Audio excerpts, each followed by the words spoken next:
Good day and welcome to this class in which we are going to stretch out our hamstrings, our hips and our lower back, areas that cry out for attention and we don't give it enough love. We're going to start, my friends. Welcome, I'm Heather.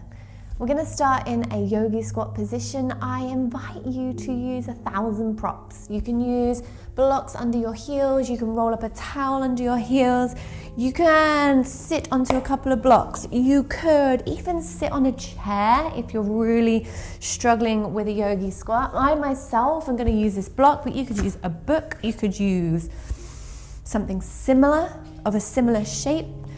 Sitting down, when you are ready, join me toward the floor. Now, I am doing this straight away because I want us to feel our hips and our body and what that actually feels like right now, because this is a position that as humans, we should be able to do. My 1-year-old sits like this for fun. We have grown out of these positions because we don't use them. When you don't use them, you lose them. Our hips become tight, our lower back stiffen up, etc., etc. I mean, we know the drills. We know that it's healthy to be able to do this, but actually the work is spending time in the position. Now, you can do this class and these poses I'm going to show you every single day while you watch TV, while you play with your child, while your work colleagues might find it a bit weird if you start doing it at work, but if you want to do it at work, do it at work.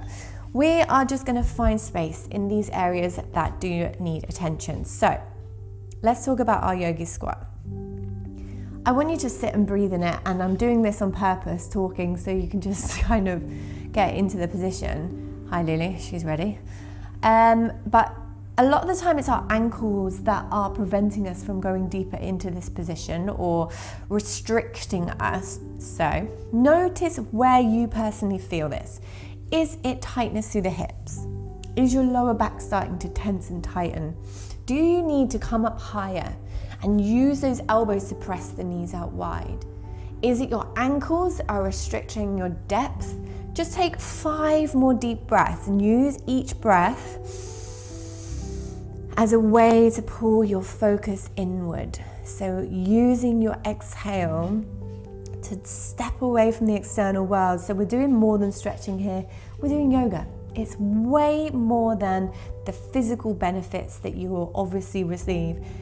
It's so much more than that. It's mental clearing, it's physiological releasing, it's emotional regulation, it's nervous system regulation. Deep breaths, inhale. You might want to close down the eyes and just be for a moment. Exhale, we've got 2 more.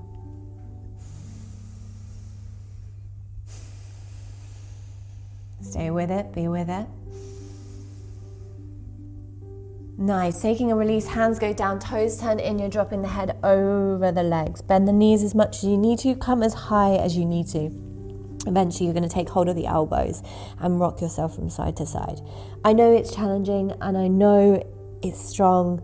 If you find it easy, can you focus more on the meditative side of it? Take deep breaths. Relax the head here, the jaw here. I listened to something recently about how we need to be sitting down on the floor more often for health and longevity. Getting up and down off the floor is actually one of the indicators of health and how long we're going to live.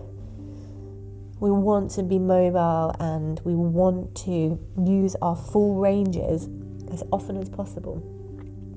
All right, let's come back down. Round 2, we're going to do 3. Turning the toes slightly out, dropping the hips low, finding that beautiful yogi squat.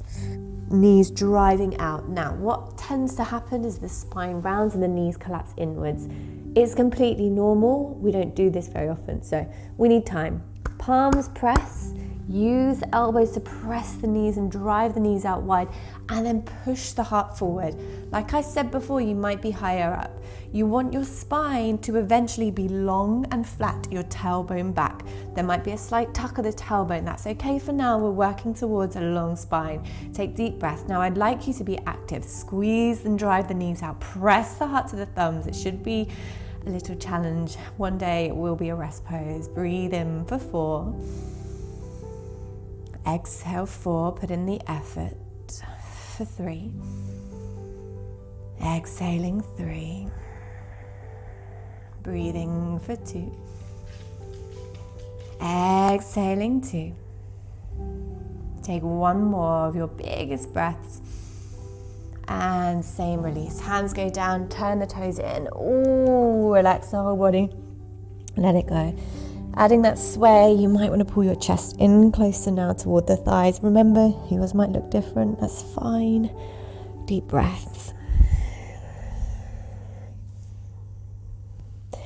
If you're finding this all too easy and you want a bit more of a flow, we do a lot more flowing on my membership, heartswellness.online. This is more introductory, kind of daily small snippets for you. In the membership, we go a lot deeper, a lot stronger. All right, one more time. Turn the toes out, drop the hips low, lift the chest up, and embrace your pose. Deep breaths.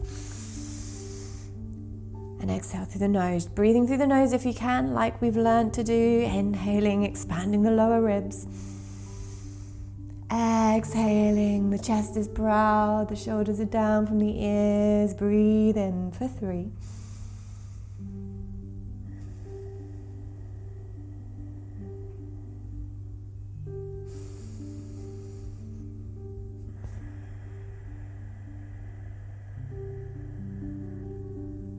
Take one more breath in.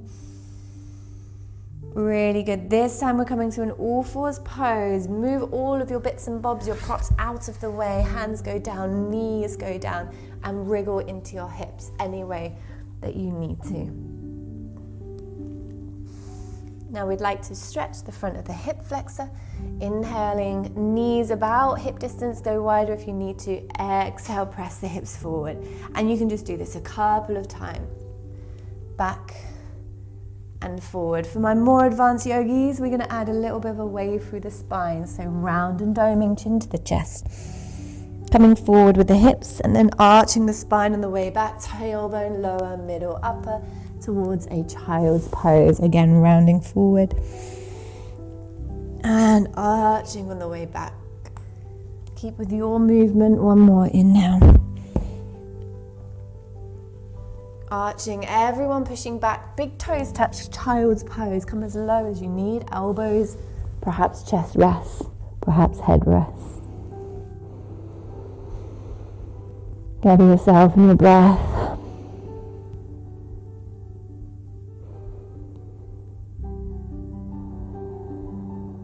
Good, pulling yourself forward, walking yourself into a sphinx pose now. So you're lowering down the hips, but propping up with the elbows. Lifting up through the heart and chest. Now you'll get a bit of a squeeze in the lower back, a bit of compression is nice, no pain.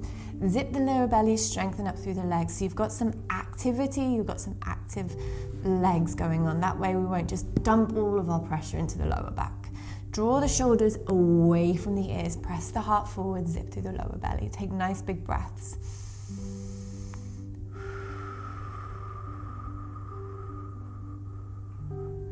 Good, you can stay here if you need a little bit more. We're going to take the hands wide and press the heart up even more. If this is too much, come back down where you came from. If you need more, slide the hands back underneath the shoulders and press the heart even further up into a deeper back bend. Open up the throat, breathe. And if you want more than that still, start to pull your feet towards your head, pressing the hips towards the earth, lifting up through the chest. One day head and toes touch.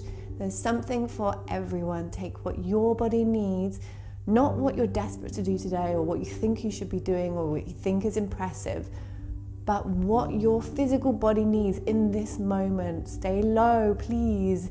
If it's all too much here, take 2 more breaths. And we're going to release and relax gently down to the floor. Child's pose, my friends, hips towards the heels, release the lower back. Maybe you're high, maybe you're low, maybe you're supporting with the hands.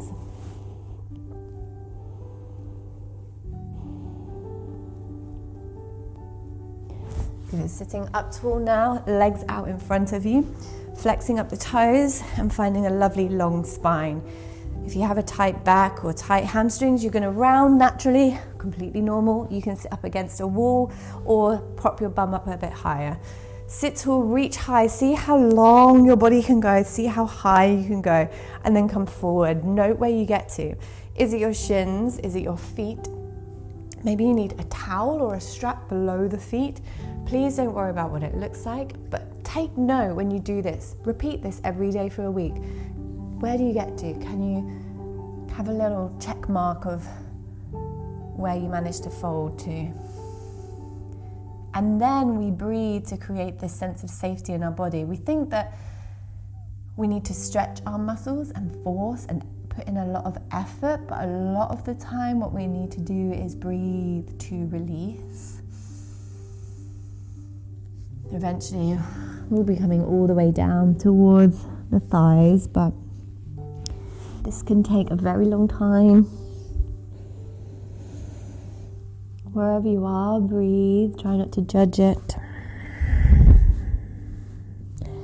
More flexible, or people who practice a lot, you can take your wrists beneath the feet. If you're up higher with your strap, stay there, breathe there, 5 more breaths.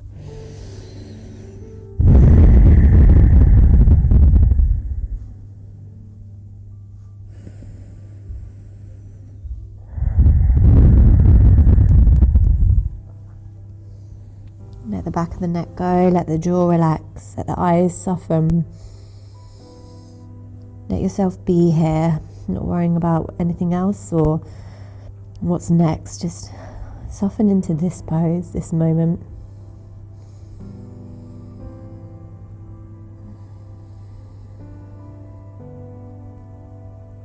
One more breath.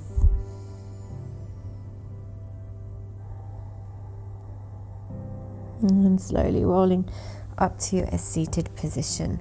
Bringing the soles of the feet together now, sitting tall with your spine. Perhaps you are rounding again, completely normal. Hold onto the ankles, pull your chest forward. You might want to sit up against that wall again.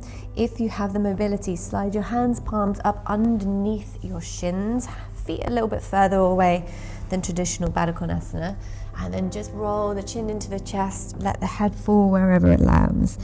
Now, obviously I've been practicing a long time, so I can get quite far forward, but if you need more assistance, use your hands behind you and just press your way gently forward.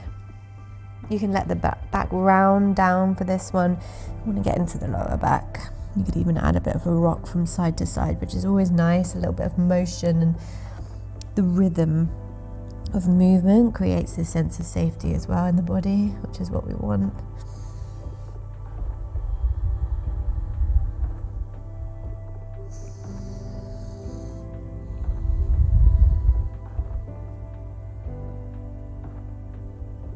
Rolling slowly up through the spine. My final challenge for you in this class: cross one leg in front of the other, the most natural one, the one that feels the best. Can you stand up off the floor without using your hands?